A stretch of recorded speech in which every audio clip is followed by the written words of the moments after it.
Las comunidades judías en el mundo en general adquieren ciertas características particulares de acuerdo al país al que llegan, es evidente eso, ¿no? Todas las comunidades se caracterizan o tienen sus particularidades de acuerdo con el país en el que fueron estableciéndose. Y eso se debe a las condiciones particulares de cada país. Entonces, para entrar en el tema de la comunidad judía, me gustaría hablar un poco de la historia de las migraciones, primero, cómo llegaron los judíos a México, y después entrar ya en la historia de cada una de las comunidades y sus conformaciones. Espero no ir muy rápido, pero bueno. Los judíos llegaron a México desde 1519, desde la conquista española, desde la época de la colonia, y vivieron, al igual que el resto de la población, con ciertas libertades hasta el año de 1575, cuando llegó a México la Inquisición que existía ya en España, las persecuciones del Santo Oficio, y a partir de 1575 los judíos fueron perseguidos en este país hasta 1819, unos 250 años de persecuciones, lo que provocó que los judíos que no se convirtieron al cristianismo fueran huyendo hacia el norte del país y en algunos casos a lo que terminarían siendo posteriormente estados de la Unión Americana. No quedan prácticamente vestigios, no quedan, o muy pocas en realidad, familias que puedan considerarse provenientes de aquellos judíos que llegaron a México en tiempos de la colonia. Las siguientes migraciones empiezan ya hasta el siglo XIX, después de la independencia de México. En 1821 se consuma la independencia y en el siglo XIX comienzan 3 oleadas migratorias importantes. 2 de ellas en el mismo periodo, pero por diferentes razones. Una de ellas era debido a que en México hubo un emperador austriaco, el emperador Maximiliano de Habsburgo, solamente unos cuantos años, pero mientras era emperador impulsó las libertades que caracterizaban al imperio austrohúngaro en aquella época, las libertades religiosas, e impulsó la migración de judíos precisamente de los países o de las regiones que conformaban aquel imperio. En la misma época, Benito Juárez, famoso presidente mexicano, limitó los poderes de la Iglesia Católica y de alguna manera fortaleció también la igualdad de credo, la libertad de credo en el país, lo que fortaleció también la migración desde países de Europa Occidental. Y posteriormente, el presidente Porfirio Díaz, quien estaba embelesado, estaba sumamente entusiasmado con la cultura europea, particularmente con Francia, invitó a empresarios europeos a México para contribuir con el desarrollo del país, con el florecimiento de México, y en el marco, en el conjunto de estos empresarios que llegaron a México, había numerosos judíos. La realidad es que si hoy en día preguntaran en la comunidad judía ashkenazí o las comunidades conformadas por judíos de Europa, no sé si hay aquí de la comunidad judía de México algunos ashkenazim. Sí, sigan con la mano un momentito nada más. ¿Cuántos de los ashkenazim de México que alzaron la mano ahora tienen orígenes en países como Alemania, Austria y Francia? Solamente alcen la mano quienes todavía, ya quedan solamente 2. ¿Y cuántos de ustedes, además, sus ancestros de aquellos países de Europa Occidental vienen antes del siglo XX, es decir, siglo XIX o muy al principio del siglo XX? ¿Alguno todavía?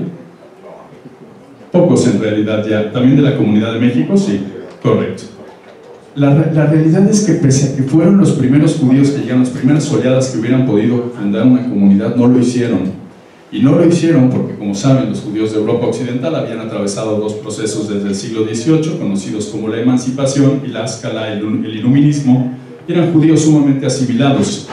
El registro que tenemos o que se tiene históricamente de los judíos que llegaron a México, de Francia, de Alemania, de Austria, en el siglo XIX, se tiene porque estos judíos formaban parte de la comunidad francesa, de la comunidad austriaca o la comunidad alemana, pero no fundaron una comunidad judía, puesto que, como les digo, eran producto de estos 2 procesos y eran judíos sumamente asimilados. Fue hasta finales, ya muy finales del siglo XIX y principios del siglo XX, cuando hay 2 oleadas migratorias distintas que se piensa por primera vez en fundar una comunidad. ¿De dónde venían los judíos que fundaron finalmente la comunidad? Del Medio Oriente, principalmente de Siria, entonces parte del Imperio Otomano, y de Europa Oriental, que no había atravesado todavía o a donde no habían llegado todavía en toda su magnitud estos 2 procesos del iluminismo, de la escala y la emancipación.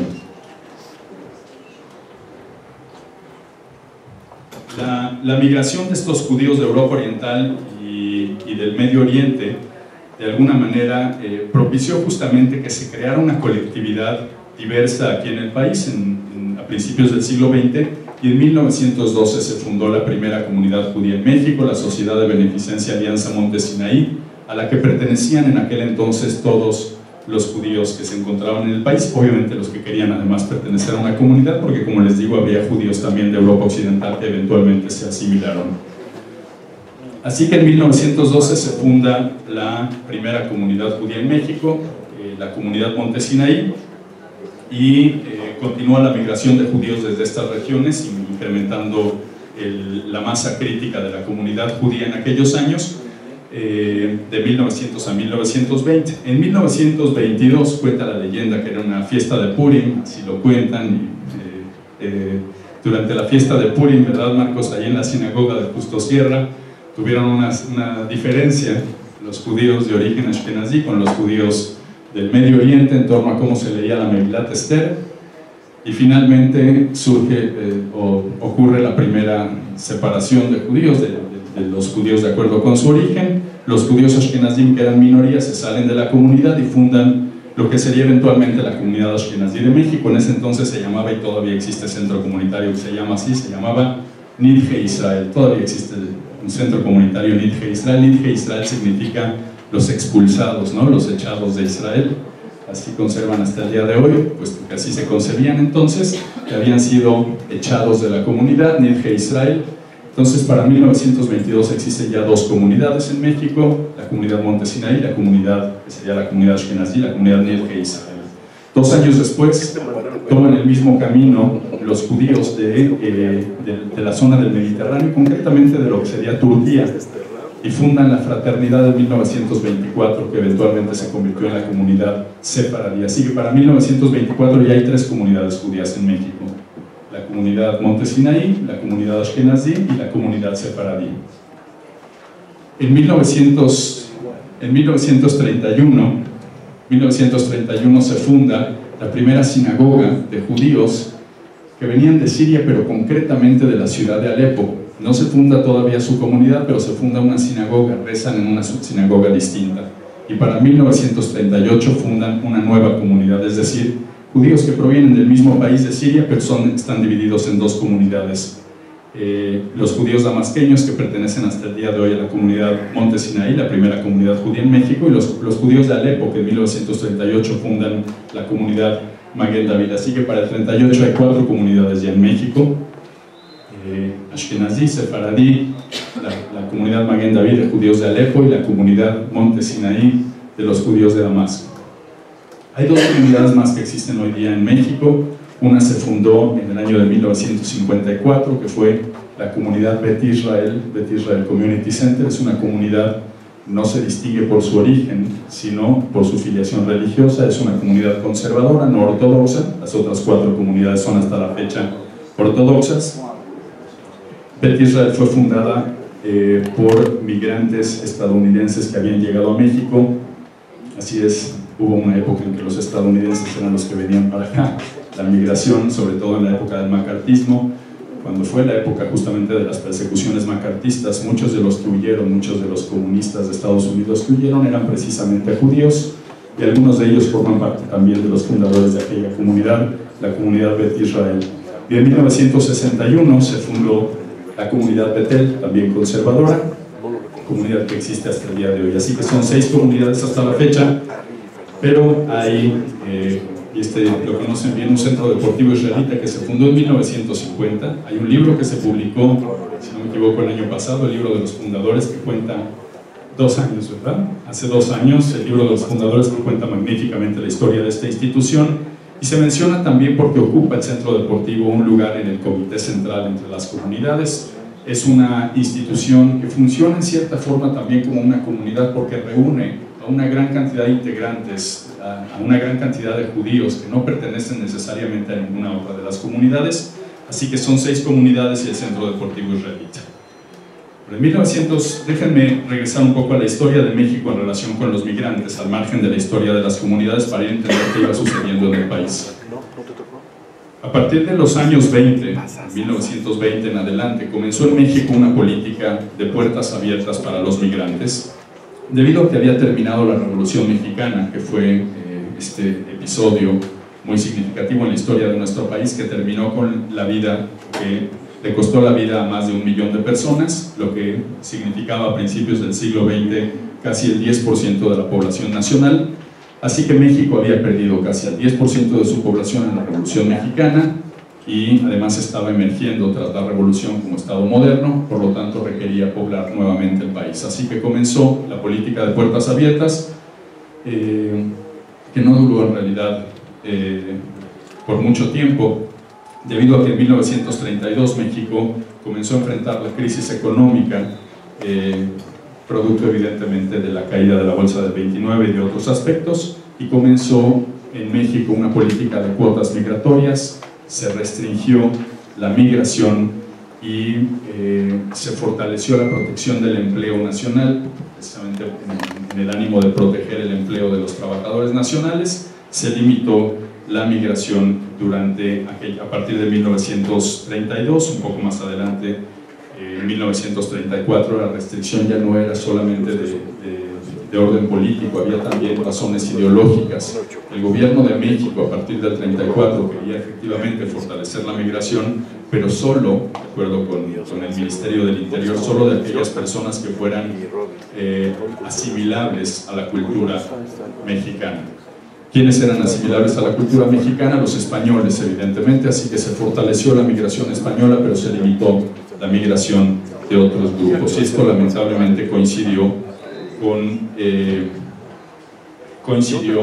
con el inicio o el auge del nacionalsocialismo en Europa y finalmente con la Segunda Guerra Mundial. Es interesante porque hubo política de puertas abiertas en México antes de la Segunda Guerra Mundial y lamentablemente cuando ya está la persecución de los judíos en Europa es justamente cuando se cierran las puertas del país, no del todo, pero en buena medida, sobre todo comparado con los años anteriores, y se impide el ingreso de los judíos entre otras minorías, aunque sí específicamente de los judíos en algunos cables del Ministerio del Interior.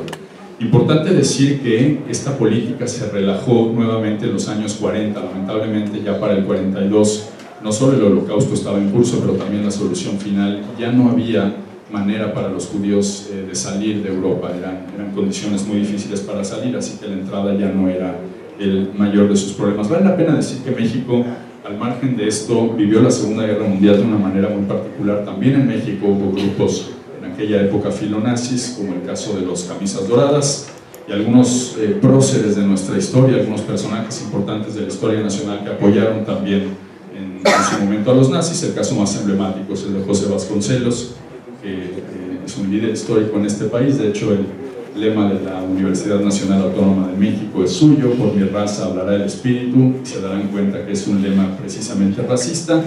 Vasconcelos no solo era favorable a los nazis, sino que participó con ellos en la promoción del nacionalsocialismo a través de una revista llamada Timón, que era un proyecto de la embajada alemana en México en aquella época. Pero por otra parte había personajes de nuestra historia también que apoyaron de manera muy significativa la migración de los judíos, como el caso de Vicente Lombardo Toledano, líder sindical de la época, y bueno, otros como Isidro Fabel, quien fue representante de México en la Liga de las Naciones, por cierto, fue quien condenó en marzo de 1938 la Anschluss, no sé si lo saben, pero el único país en el mundo que condenó la anexión de Austria a manos de los nazis fue México, y el representante de México en la Liga de las Naciones era precisamente este personaje. Lo hizo además un 19 de marzo de 1938, la fecha es importante, quizá ahora no haya mucho tiempo de explicarlo, pero fue un día después de la expropiación petrolera, cuando México se quedó con un solo cliente potencial importante para la compra de su petróleo. En fin, la realidad es que al margen de estas situaciones que se vivieron durante la Segunda Guerra Mundial, hay que decir que México hasta la fecha es un país con muy bajos índices de antisemitismo. Francamente es un país que tiene pero bajos índices de antisemitismo en contraste sobre todo con lo que sucede en otros países. Y la comunidad judía, volviendo un poco, además de estar conformada por todos estos grupos, en 1938, creo que les habrán hablado un poco de esto también, se fundó el Comité Central de la Comunidad Judía de México, entonces se llamaba Comité Central Israelita de México, que es la institución que vincula a todas las comunidades judías en el país y que además representa a la colectividad judía ante las instancias gubernamentales y extranjeras. Interesante que el Comité Central se fundó también en sus orígenes en 1938 para ayudar a los judíos que estaban buscando refugio de las persecuciones nazis en Europa, y terminó fundándose el 9 de noviembre de 1938, exactamente el mismo día que Kristallnacht, la fecha que consideran los historiadores como el inicio del Holocausto. Ese mismo día, por una casualidad histórica, se fundó en México el Comité Central de la Comunidad Judía, que es el máximo órgano y que representa precisamente a la comunidad ante las instancias gubernamentales. Hay además comunidades en el interior de la República, hasta la fecha existen, además de la Comunidad Judía de México, comunidades en Guadalajara, en Monterrey, en Tijuana y en Cancún. La Comunidad Judía de México está, la demografía judía es de alrededor, la masa crítica judía en México es de alrededor de 45,000 personas. Según las cifras del Instituto Nacional de Geografía, en realidad son cerca de 70,000. Es un error en realidad, se debe simplemente a que en el conteo ellos no logran distinguir entre otros grupos que se definen a sí mismos, que tienen el título hebreo, israelita, judío, que no forman parte en realidad de la comunidad judía. Creo que es una comunidad ejemplar en un aspecto en particular, que es la capacidad de unirse pese a la disociación. Yo creo que eso es el gran valor de la comunidad judía de México. Es una prueba fehaciente, es una comunidad muy unida pese a haber vivido, digamos, históricamente estas separaciones, lo cual implica además un alto respeto a las diferencias originales de los judíos, a las diferentes, después de 2000 años de haber vivido en distintas regiones del mundo. Es una comunidad que respeta y de alguna manera fortalece la memoria histórica de cada uno de estos grupos provenientes de distintas regiones del mundo, y al mismo tiempo una comunidad con una estructura muy sólida. Saben, hace muchos años consideraban que las comunidades judías en la diáspora tenían mayores posibilidades de sobrevivir, o que su valor residía en el número de miembros que la conformaban. Pero el gran demógrafo Sergio de la Pérgola ha hablado ya en numerosas ocasiones acerca de que eso no es verdad, y la prueba de ello es justamente esta comunidad. De la Pérgola cita invariablemente a la comunidad judía de México para explicar que la fortaleza de una comunidad no reside en el número de miembros, que no está garantizado que una comunidad que tenga más, una comunidad judía en el mundo que tenga más miembros necesariamente va a sobrevivir por encima de otra que tenga menos. La prueba, dice de la Pérgola, es que comunidades muy grandes como la de Estados Unidos o la de Canadá tienen tendencias de crecimiento menores a la de México. En otras palabras, que no está más garantizada, por ejemplo, la endogamia o los matrimonios dentro de la comunidad solamente porque una persona puede encontrar más personas con quienes casarse en ese país debido a que hay más, sino que depende, dice de la Pérgola, específicamente de la fortaleza de sus instituciones. Y dice él, la comunidad judía de México es indudablemente una de las más sólidas, de las que tiene una estructura más fuerte, más sólida, donde los jóvenes judíos, todavía el 90% de los alumnos de la comunidad judía en edad estudiantil van en México a colegios judíos. El 90% de las personas se casan con personas de la comunidad. La endogamia es fuerte en el país, y hay también además una propensión a unirse de todas las comunidades. Cada vez más hay más organizaciones, más asociaciones e instituciones que son intercomunitarias. Como les digo, hay bajos índices de antisemitismo y una relación muy cercana con el Estado de Israel. Podría extenderme mucho en el tema de la relación con Israel, pero creo que no es el motivo de esta plática. No sé si tengan alguna pregunta, espero haberles ganado un poquito de tiempo. Cualquier pregunta, cualquier cuestión.